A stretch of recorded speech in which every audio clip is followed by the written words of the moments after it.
हे students, तो एक बार फिर से वेलकम है आप सभी का अपने यूट्यूब चैनल महाभारत ज्ञान केंद्र पर। तो जैसा कि आप लोग देख सकते हैं कि मैंने पिछले वीडियो में आपको किस तरह से कुछ प्रश्नों का आंसर बताया। प्रश्नावली 3.6 यानी 3.6 यानी कहे तो बात करें तो एक्सरसाइज 3.6 का मैंने पिछले वीडियो में आपको 1 से लेकर 5 तक क्वेश्चन का डिस्कशन कर मैंने उसका आंसर बताया था। और मैंने बताया था कि मैं आप लोगों के लिए नेक्स्ट वीडियो लाऊंगा और उस वीडियो में आपको बाकी के रेस्ट क्वेश्चन करा दूंगा। तो ये वही वीडियो है। मैं आप लोगों को यहाँ पर 5th क्वेश्चन से लेकर बाकी जितने क्वेश्चन हैं उन सारे क्वेश्चन कराने वाला हूँ। लेकिन अगर आपने पिछले वीडियो नहीं देखा है तो आप लोग जाइए आई बटन पर क्लिक कीजिए और उस पिछले वीडियो का भी आप लोग देख सकते हैं, विजिट कर सकते हैं। बिना देरी किए हम अपने क्वेश्चन की तरफ मूव करेंगे ताकि हम लोग कॉन्सेप्ट को सीखें और अपने पढ़ाई को और स्पीड से तेज़ी से आगे की ओर ले चलें। तो ठीक है, आप लोग देखिए फर्स्ट क्वेश्चन यहाँ पे 6th क्वेश्चन क्या दिया हुआ है। हम लोग 6th क्वेश्चन की तरफ डिस्कशन करेंगे। उससे पहले मेरा आप लोगों से ये अनुरोध है कि इस वीडियो को आप लोग सभी जगह शेयर कर दीजिए, उस जगह तक शेयर कीजिए जहाँ पर इसकी ज़रूरत है। जहाँ जहाँ ज़रूरत है वहाँ इस वीडियो को शेयर कीजिए ताकि वो लोग बच्चे भी जिसको इस वीडियो की ज़रूरत है आसानी से इस प्लेटफॉर्म के माध्यम से स्टडी कर पाए, सीख पाए और कुछ समझ पाए। तो चलिए शुरू करते हैं। हम लोग देखते हैं। अब यहाँ पर क्वेश्चन दिया गया इस तरह से 6x + 3y = 6xy दिया है। करना क्या है कि हम लोग को x और y टर्म को हटाना है। तो हम लोग क्या करेंगे, डिवाइड करते हैं दोनों इक्वेशन में x और y से हम लोग डिवाइड कर देते हैं। दोनों ही इक्वेशन में x और y से डिवाइड करने पर डिवाइड किया, देखिए क्या आया, 6 और xy से डिवाइड कीजिएगा तो 6/y आ जाएगा प्लस 3/x आ जाएगा = 6xy आ जाएगा। 6 बस आ जाएगा, xy और xy कैंसिल हो जाएगा। ठीक है, यहाँ पर आपको 2y आ जाएगा प्लस 4x आ जाएगा = 5 आ जाएगा। यहाँ तक समझ में आ रहा है आपको? मैंने क्या किया है कि x y को दोनों ही इक्वेशन में डिवाइड कर दिया है। ठीक है, चीज़ों को आसान बनाकर हम लोग क्वेश्चन को सॉल्व करने का प्रयत्न करेंगे। ऐसा नहीं कि कॉम्प्लिकेटेड है तो कॉम्प्लिकेटेड में ही हम लोग उसमें कुछ और इक्वेशन लगाकर या फिर कुछ और फार्मूला लगाकर उसको हल करने का प्रयास करेंगे। ऐसा नहीं है। हम लोग क्या कर रहे हैं कि चीज़ों को आसान बनाना है और फिर उस पर सॉल्यूशन करना है, उसका सॉल्यूशन करना है। अब देखिए क्या कर सकते हैं हम लोग। यहाँ पे हम लोग चाहे तो इसका एलसीएम भी ले सकते हैं, लेकिन हम लोग को एलसीएम नहीं लेना है। एलसीएम लेंगे तो फिर वही चीज़ आ जाएगा। तो अब क्या कीजिए कि हम लोग 1/y को लेट अज्यूम कर लेते हैं क्या है, ये q है और 1/x क्या है, ये p है। जैसे कि मैं मानता हूँ 1/x हमेशा मैं p मानता हूँ और 1/y q। ठीक है, मैंने अज्यूम कर लिया और फिर अब इसी जगह पर ये वैल्यू हम लोग रखते हैं। ठीक है, देखिए तो 3/x को मैं पहले लिखता हूँ, यानी 3 और 1/x को क्या माना, p माना, 3p लिख दिया। अब प्लस 6q = 6 हो जाएगा। यहाँ पे ध्यान दीजिए 4x है ना, तो 4p लिख देंगे। अब प्लस 2q = क्या हो जाएगा, हमारा 5 हो जाएगा। ठीक है, यहाँ तक समझ में आ रहा है? अब क्या करते हैं हम लोग, एलिमिनेशन मेथड के माध्यम से इसे सॉल्व करने का प्रयत्न करते हैं। देखिए क्या कीजिए, इस वाले इक्वेशन में आप 2 से मल्टीप्लाई कीजिए और इस वाले इक्वेशन में आप 6 से मल्टीप्लाई कर दीजिए। कोई दिक्कत? तो इसको क्या लिख सकते हैं, फर्दर हम लोग लिखेंगे 6p + 12q = 12 हो जाएगा। अब यहाँ पर देखिए क्या हो जाएगा, 4 6 या 24, कोई दिक्कत, 24p प्लस 2 6 या 12q = 5 6 या 30। यहाँ पर देखिए एक ही चीज़ मिल रहा है, प्लस माइनस कैंसिल कर देंगे इसको। यहाँ पर हम लोग क्या करेंगे, माइनस का साइन लाएंगे और यहाँ भी माइनस का साइन लाएंगे। अब बात समझिएगा, 24 में से 6 जाएगा तो क्या बचेगा, हमारा 18 बच जाएगा। 18p हो जाएगा यहाँ पे -18p, क्योंकि माइनस वाला साइन क्या है, बड़ा है, और जो साइन बड़ा होता है उसी का हम लोग साइन लेते हैं। -18p हो गया और बराबर करेंगे हम लोग। अब देखिए 30 में से 12 जाएगा, तो देखिए 30 में से 12 जाएगा तो क्या बचेगा, तो यहाँ पर बच जाएगा, ये 10 बच जाएगा ना, 10 में से 2 जाएगा तो बचेगा 8 और ये 3 बन जाएगा 2, 3 क्या बन जाएगा, 2 बन जाएगा। और 2 में से अगर आपको 1 जाएगा तो क्या बचेगा, 1 बच जाएगा, यानी -18 यहाँ पर भी आ जाएगा। Minus minus sign cancel, p = क्या लिख सकते हैं हम लोग, 1 लिख सकते हैं। दैट मीन्स p का वैल्यू क्या माना था हमने, 1/x माना था, 1/x इक्वल टू 1/1, यानी x का मान क्या आ गया यहाँ पे 1 आ गया। ठीक है, x का मान तो 1 निकाल दिया। अब हम लोग देखते हैं q का वैल्यू क्या आता है। तो देखिए यहाँ पर p का वैल्यू क्या आया है 1 आया है, तो इसको इक्वेशन हम लोग 1 मान लेते हैं और इसको इक्वेशन सेकंड मान लेते हैं। ठीक है, तो फ्रॉम इक्वेशन 1 से हम लोग क्या लिखेंगे कि 3p p का वैल्यू 1 माना है तो 3 आ जाएगा, प्लस 6q इक्वल टू 6।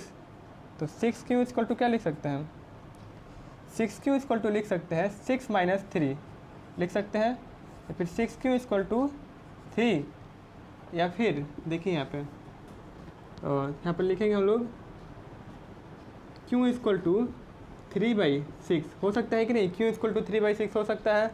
अब q का वैल्यू क्या आ गया 1/2 आ गया। अब q किसके बराबर है, q जो बराबर है 1/y के बराबर है और ये 1/2 के बराबर है। दैट मीन्स हमारा y का जो वैल्यू आएगा क्या होगा 2 होगा। तो अगर देखा जाए तो x का वैल्यू 1 आया और y का वैल्यू 2 आया, तो इस तरह से हमने इसका सोल्यूशन फाइंड कर लिया। इसको नोट कीजिए, फिर हम लोग नेक्स्ट क्वेश्चन की तरफ मूव करते हैं और नेक्स्ट क्वेश्चन का सोल्यूशन जानेंगे किस तरह से उस क्वेश्चन का सोल्यूशन करते हैं।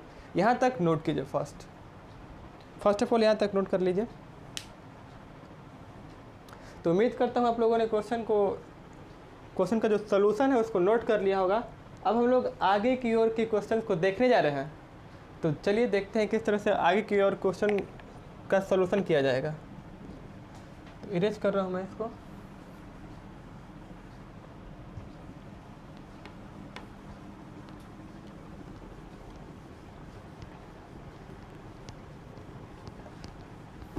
इसके बाद हमारा 7th क्वेश्चन क्या है देखते हैं। ठीक है,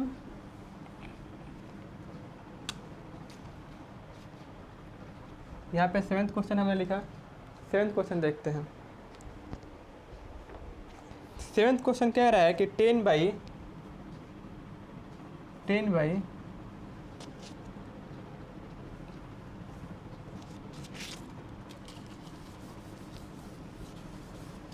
7th क्वेश्चन क्या कह रहा है देखिएगा, 10/x + y plus 2x - y = 4 ये दिया है ना। और उसके बाद कह रहा है कि 15/x + y दिया है, 15/x + y दिया है, फिर माइनस का साइन दे दिया है, 5x - y दे दिया है, इक्वल टू क्या दिया है आपको -2 दे दिया है। इसका हम लोग को सोल्यूशन फाइंड करना है, आंसर फाइंड करना है। देखिए क्या करेंगे, बहुत ही इजी और आसान तरीके से इसका भी हम लोग सोल्यूशन फाइंड करेंगे और आंसर फाइंड करने का प्रयत्न करेंगे कि हम लोग वही मेथड अपनाएंगे। देखिए सुनिए, 1/x + y को p मान लीजिए और 1/x - y को q मान लीजिए, और फिर अगर इक्वेशन को सॉल्व करेंगे तो ये इक्वेशन क्या होगा, आपको ये इक्वेशन आसान हो जाएगा। और अगर एक बार ये इक्वेशन अगर आसान हो गया, अपने जनरल फॉर्म में आ जाएगा, आसान वाले फॉर्म में आएगा, तो उसको हम लोग आसानी से सॉल्यूशन कर सकते हैं।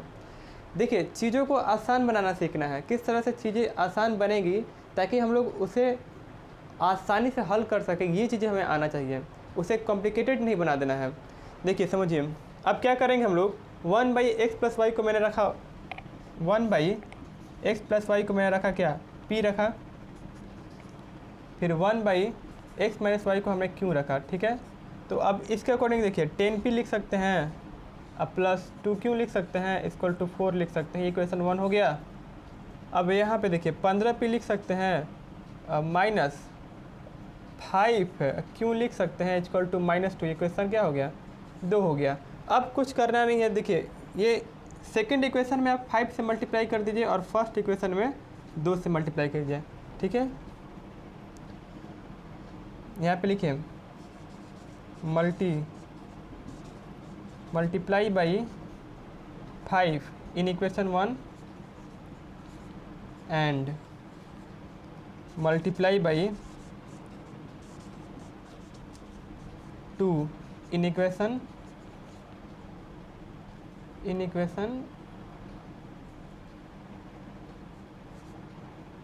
सेकेंड। ठीक है, हमने क्या किया, फर्स्ट इक्वेशन में 5 से मल्टीप्लाई किया और सेकंड इक्वेशन में 2 से मल्टीप्लाई किया। ऐसा क्यों किया, क्योंकि हम लोग को एलिमिनेशन मेथड का यूज करना है।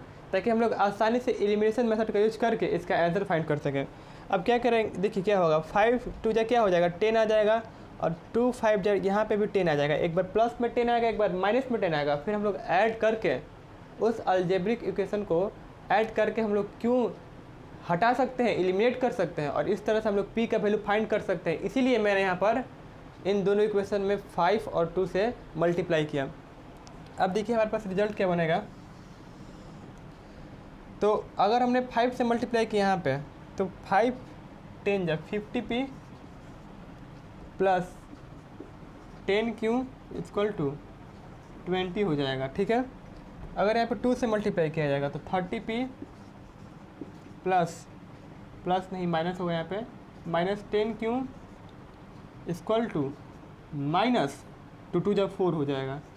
अब देखिए यहाँ पे हम लोग ऐड कर रहे हैं, क्योंकि एक प्लस में एक माइनस में है, तो ऐड करिएगा तो क्या होगा, आप ऐड कर दीजिए तो ये 80p हो जाएगा। 80p इक्वल टू यहाँ पे ऐड कर रहे हैं तो 20 में से 4 जाएगा तो क्या होगा 16 हो जाएगा ना, 16 4 20 होता है। तो p इक्वल टू क्या होगा 16/80, तो 16 × 80 होता है ना 1/5। p इक्वल टू क्या आ गया 1/5 आ गया। अब q का वैल्यू फाइंड कर लेते हैं। देखिए p का फ्रॉम इक्वेशन 1 से हम लोग q का वैल्यू फाइंड कर सकते हैं फ्रॉम इक्वेशन 1 का माध्यम से। देखिए 1/5 रखिएगा यहाँ पे, तो 1/5 रखते हैं तो क्या होगा 10, यहाँ पे 1/5 रख दिया, प्लस 2q इक्वल टू 4, तो 2 बार में कैंसिल हो जाएगा, 2 + 2q इक्वल टू 4 हो जाएगा ना। यानी 2q इक्वल टू क्या लिख सकते हैं 4 - 2, और 2q इक्वल टू 2 हो जाएगा। और q का वैल्यू क्या आ गया यहाँ पे, दैट मीन्स q का वैल्यू आपको यहाँ पे आ जाएगा, और लिख देता हूँ मैं यहाँ पे, और q इक्वल टू 1, 2/2 आ जाएगा, तो q का वैल्यू क्या आ जाएगा 1 आ जाएगा। q का वैल्यू 1 आया, समझ में आ रहा है यहाँ तक। हमने देखा कि p का वैल्यू 1/5 है और q का वैल्यू क्या है 1 है। अब देखिए समझिए, यहाँ पर ध्यान समझना है। अब जो हमने ये अज्यूम किया था p इक्वल टू क्या माना था 1/x माना था, 1/x + y इक्वल टू क्या लिखेंगे 1/5 लिख देंगे, क्योंकि ये p किसके बराबर है, ये p के बराबर है। और फिर 1/x - y जो है इक्वल टू 1, ये q के बराबर है। क्रॉस मल्टीप्लिकेशन कीजिए, x + y इक्वल टू क्या आ जाएगा 5, x - y इक्वल टू 1, दोनों को जोड़ दीजिए, एक बार माइनस में प्लस में कैंसिल हो जाएगा, 2x इक्वल टू 6, तो x इक्वल टू क्या लिखेंगे 3 हो जाएगा। तो x के वैल्यू 3 आया, और y के वैल्यू क्या आ जाएगा, y के वैल्यू 2 आ जाएगा। यहाँ से देखिए समझिएगा, यहाँ पे x के वैल्यू क्या आ रहा है 3 आ रहा है, तो सिंपल सी बात है y के वैल्यू क्या आएगा 2 आएगा। मतलब अगर यहाँ पे 3 रहेगा तो 3 में क्या जोड़ेंगे कि 5 आ जाए, 5 आ जाए, तो 2 ही होगा ना। तो अगर x का वैल्यू 3 आया तो y का वैल्यू क्या आएगा 2 आएगा। तो इस तरह से हमने x और y के वैल्यू यहाँ भी फाइंड कर लिया। तो फिर बढ़ते हैं हमारे नेक्स्ट क्वेश्चन की तरफ, तब तक के लिए इस क्वेश्चन को नोट डाउन कीजिए।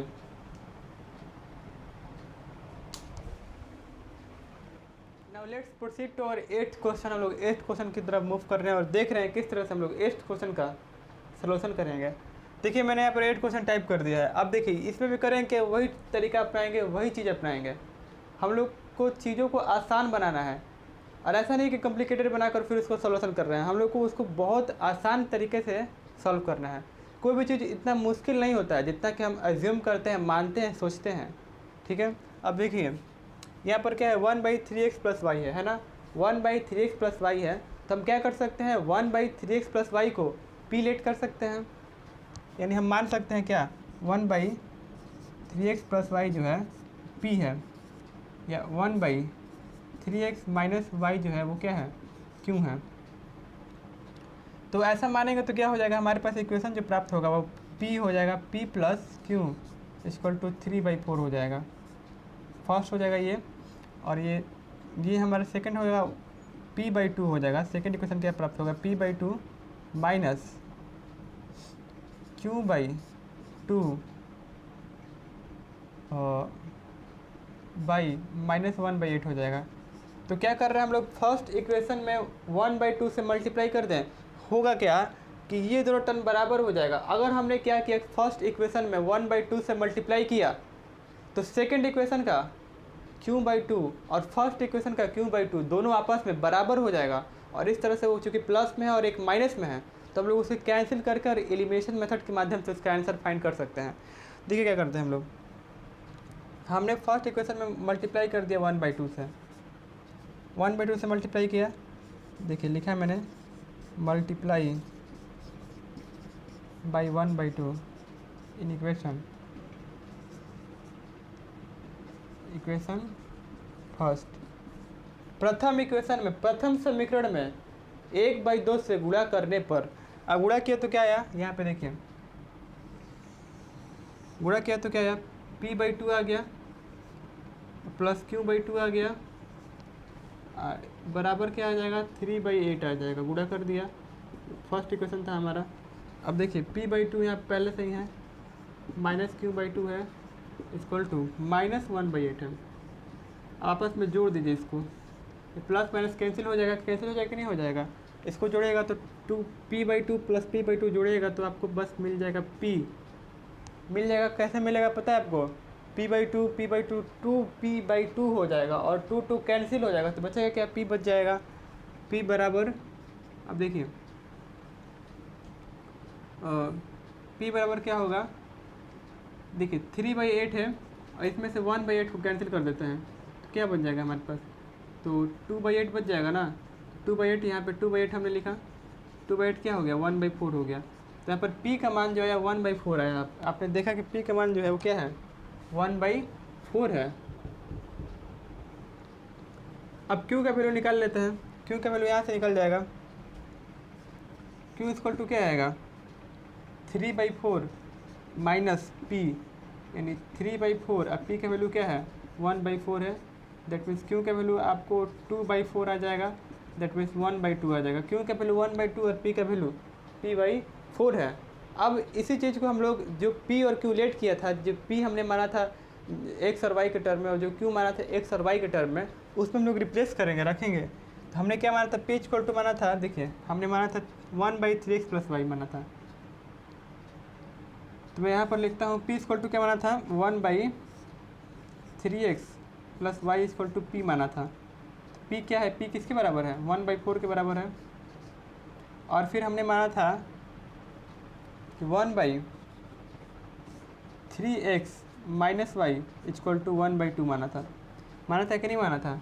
अब देखिए इसको क्या करेंगे आप लोग, क्रॉस मल्टीप्लिकेशन कर दीजिए, इधर से इधर, इधर से इधर और इधर से इधर, इधर से इधर। तो क्या आ जाएगा आपका 3x प्लस y आ जाएगा इक्वल टू 4, और यहाँ पर 3x minus y equal to 2 आ जाएगा। अब यहाँ पे क्या होगा, दोनों को जोड़ सकते हैं हम लोग, जोड़ दिए, 6x आ गया और 4 2 6 आ गया, यानी x का मान क्या है 6 आ गया। अब देखिए y का मान ज्ञात कर लेते हैं। ये इक्वेशन 1, इसको इक्वेशन थर्ड समझिए इसको, क्योंकि फर्स्ट और सेकंड इक्वेशन हम लोग लेट कर चुके हैं। ये फर्स्ट था इक्वेशन और ये सेकंड था, इक्वेशन थर्ड समझ लेते हैं। तो हम लोग फ्रॉम इक्वेशन थर्ड लिखेंगे, फ्रॉम इक्वेशन थर्ड। तीसरा इक्वेशन में क्या है 3x प्लस y है इक्वल टू 4 है, जबकि हमने जाना कि x का वैल्यू क्या निकल गया है 1 निकल गया है। रख देंगे यहाँ पर 3x का वैल्यू 1 है प्लस y इक्वल टू 4, तो 3 प्लस y इक्वल टू 4, यानी y इक्वल टू क्या होगा 4 माइनस 3, यानी y इक्वल टू 1। यहाँ पे y इक्वल टू 1 आया और x इक्वल टू क्या आ गया है आपको, x इक्वल टू यहाँ पे 1 आ गया है, ठीक है। 6/6 अगर जाएगा तो 1 ही आ जाएगा ना। तो हमने देखा कि x का मान 1 आया और y का मान भी 1 आ गया, तो इस तरह से x बराबर 1 है और y बराबर क्या है 1 है, ये हमारा आंसर हो जाता है। तो यहाँ तक आप लोग नोट कीजिए, फिर हम लोग नेक्स्ट क्वेश्चन की तरफ मूव करते हैं और नेक्स्ट क्वेश्चन देखेंगे। नेक्स्ट क्वेश्चन क्या है कि कुछ इसके अनुप्रयोग बताए गए हैं, किस तरह से अनुप्रयोग करेंगे, इसका कुछ एप्लीकेशंस है उस पर हम लोग डिस्कस करेंगे, ठीक है। फर्स्ट आपको करना क्या है कि इसको नोट करना है।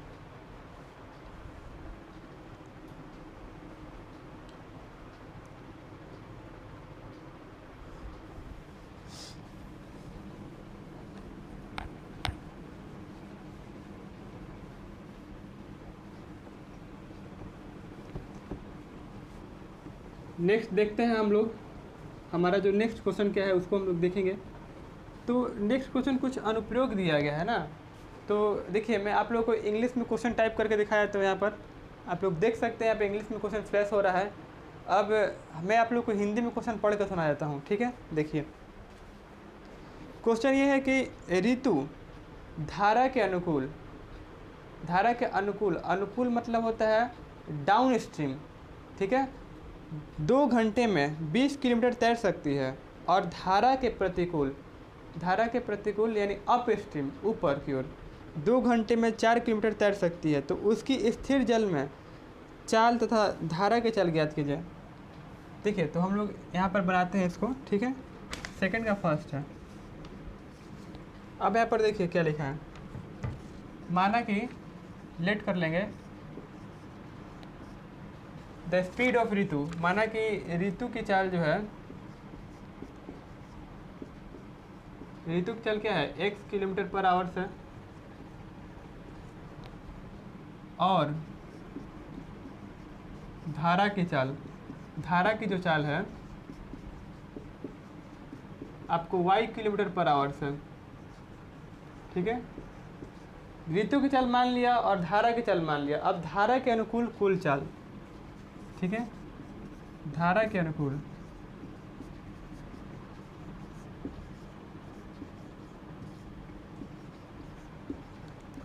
धारा के अनुकूल कुल चाल क्या हो जाएगा, x plus y kilometre per hour हो जाएगा।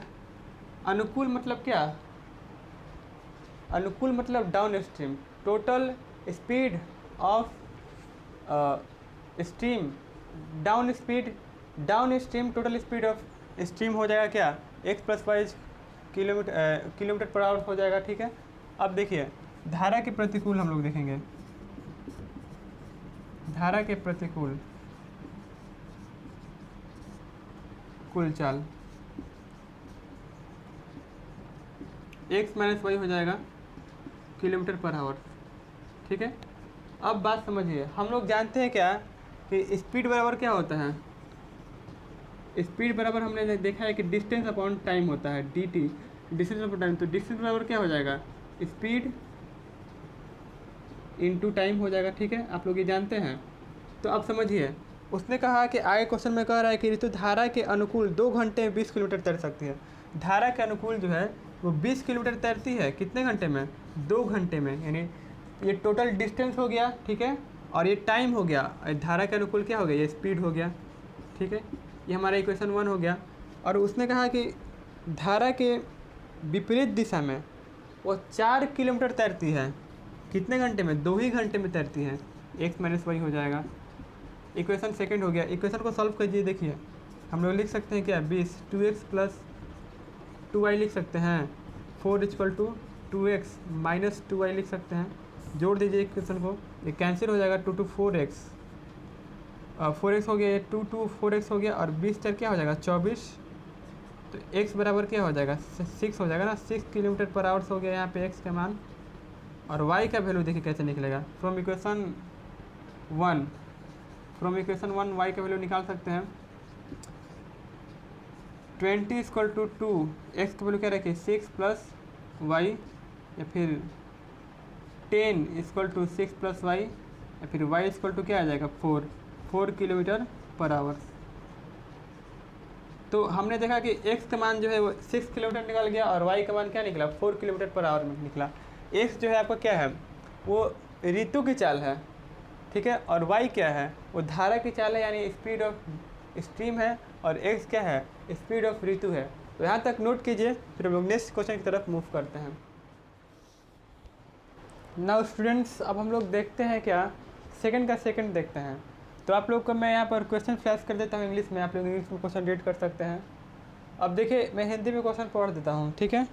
हिंदी में क्वेश्चन क्या कह रहा है कि 2 महिलाएं एवं 5 पुरुष एक कसीदे के काम को साथ साथ 4 दिन में पूरा कर सकते हैं, जबकि 3 महिलाएं एवं 6 पुरुष इसी काम को 3 दिन में पूरा कर सकते हैं। ज्ञात कीजिए कि इसी कार्य को करने में एक अकेली महिला कितना समय लेगी, पुनः इसी कार्य को करने में एक पुरुष कितना समय लेगा।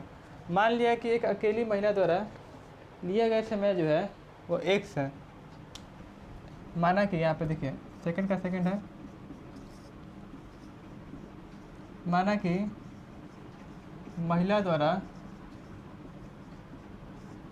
लिया गया समय जो है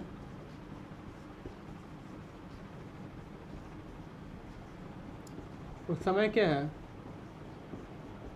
x है, और पुरुष द्वारा लिया गया समय क्या है, y है। अब एक दिन में महिला द्वारा किया गया कुल कार्य यहाँ पे लिखिए, एक दिन में महिला द्वारा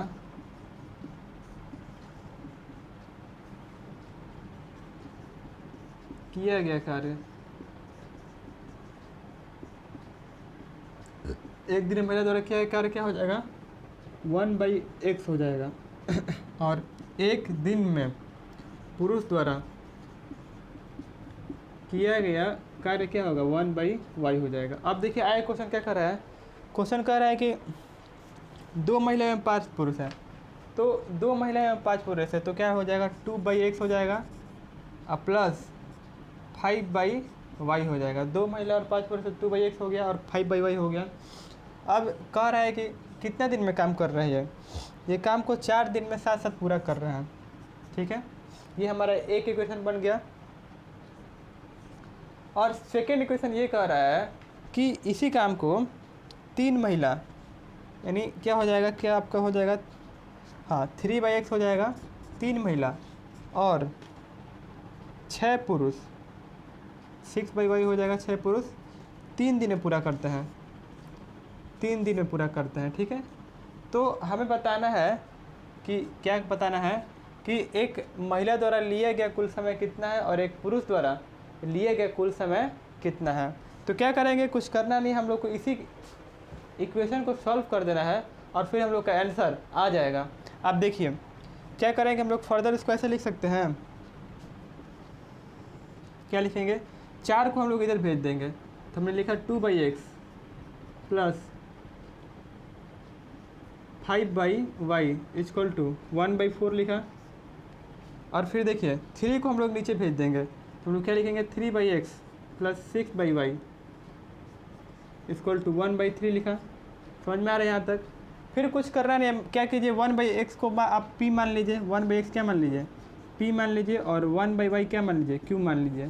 ठीक है, तो हम लोग क्या इसको लिखेंगे, लिखिएगा आप, लिखिएगा 2p plus 5q equal to 1/4 लिखिएगा, और नीचे लिखिएगा 3p plus 6q equal to 1/3 लिखिएगा। फिर आप इन दोनों इक्वेशन को सॉल्व करके इसका आंसर फाइंड कर सकते हैं। ये काम मैं आपको दे रहा हूँ, आप लोग कमेंट में इसका आंसर लिखिएगा कि इसका आंसर क्या आएगा। करना क्या है, बस इस इक्वेशन को सॉल्व कर देना है, आपका आंसर आ जाएगा। बढ़ते हैं हमारे नेक्स्ट क्वेश्चन की तरफ, तो यहाँ तक नोट कीजिए, फिर नेक्स्ट क्वेश्चन को देखते हैं। ठीक है, नेक्स्ट क्वेश्चन क्या है, चलिए नेक्स्ट क्वेश्चन को देख लेते हैं जल्दी से, और फिर हम ये जो टॉपिक है, जो चैप्टर है, इसे ख़त्म करते हैं। फिर हम अपने अगले चैप्टर यानी द्विघात समीकरण को पढ़ेंगे, यानी क्वाड्रेटिक इक्वेशन को पढ़ेंगे। ठीक है, मैं इसको इरेज कर रहा हूँ।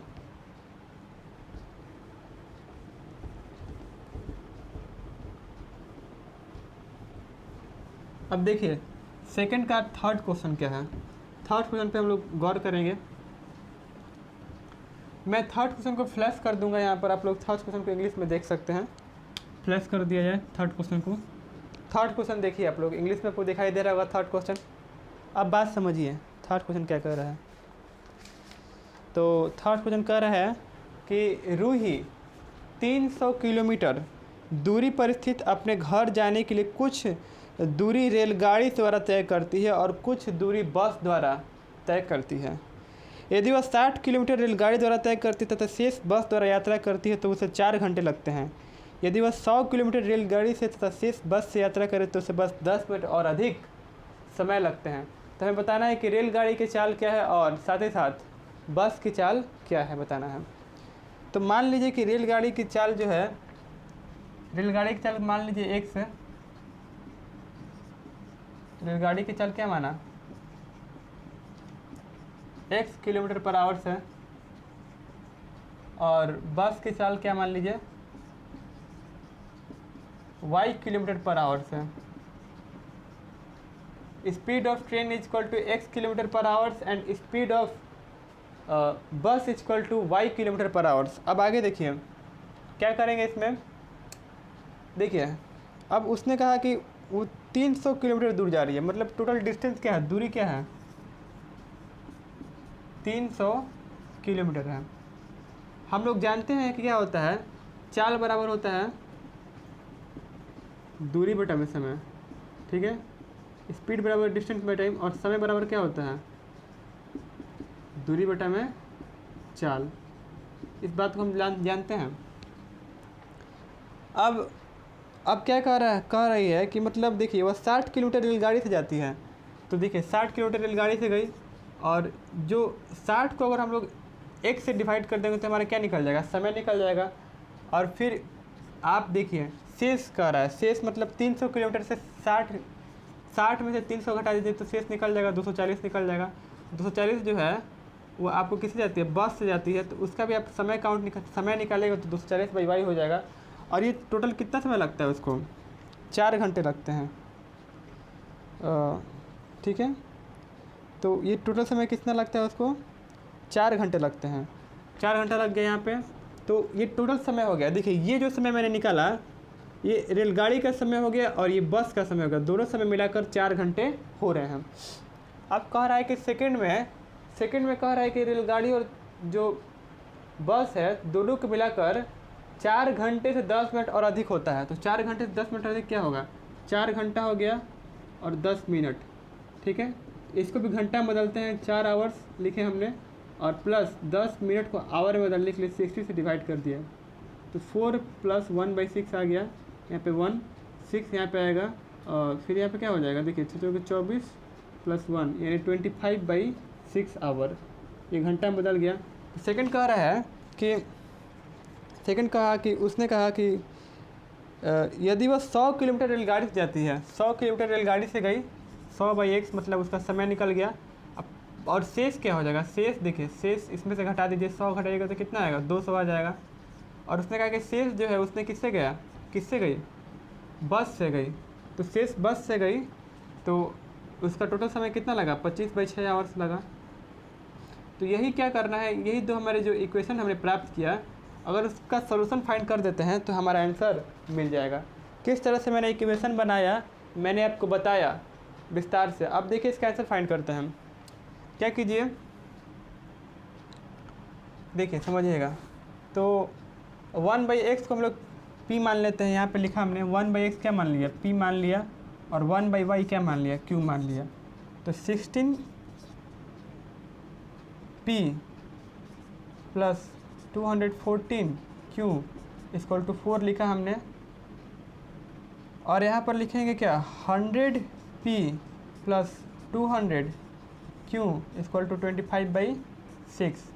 6 का मल्टीप्लाई कर दीजिए इधर से, तो यहाँ पर मल्टीप्लाई कर देते हैं, 6 का मल्टीप्लाई करके लिखते हैं यहाँ पे। तो यहाँ पे 600 आ जाएगा, और यहाँ पर 6 दूना 1200 आ जाएगा। तो देखिए 6 का मैंने मल्टीप्लाई कर दिया इधर से। अब इक्वेशन 1 में आप क्या कीजिए, समझिएगा। इक्वेशन 1 में आप 10 से मल्टीप्लाई कर दीजिए, multiply by 10 in equation 1, multiply by 10 in equation 1।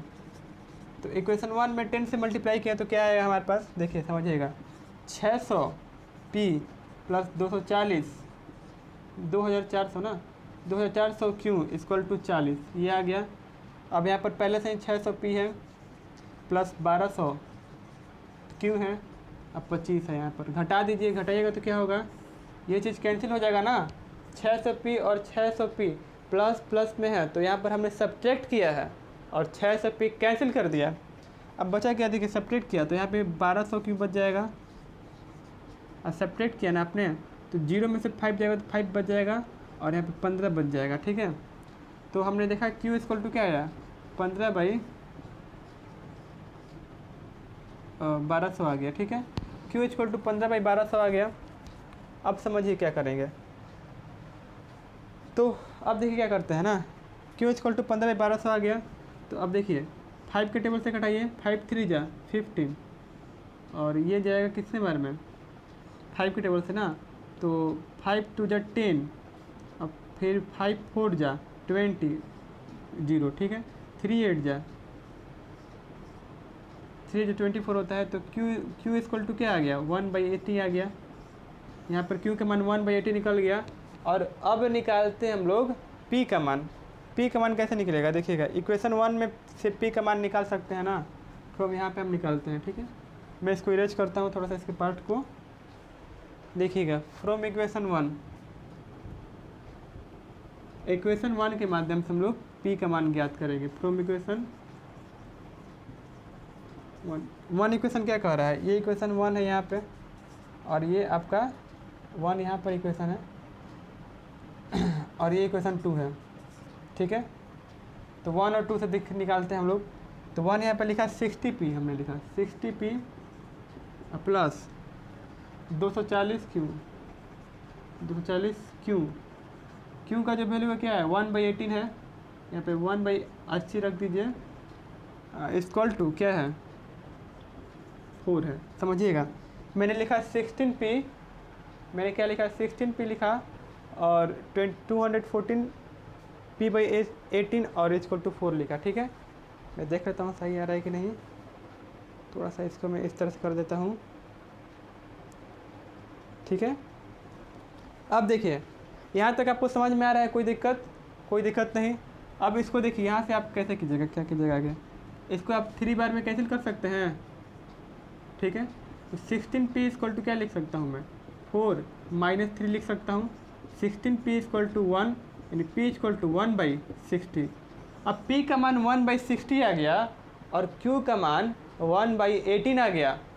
अब समझिएगा, p का मान 1/16 है और q का मान 1/18 है, तो अब इसको इसके बराबर कर सकते हैं जो मैंने माना है यहाँ पर। तो मैंने माना क्या है 1/x इक्वल टू p का मान क्या निकाला अभी 1/16 निकाला, 60 बराबर कर दीजिए, इसको 1/18 के बराबर कर दीजिए। ठीक है, इसको हटा दीजिए p/q को।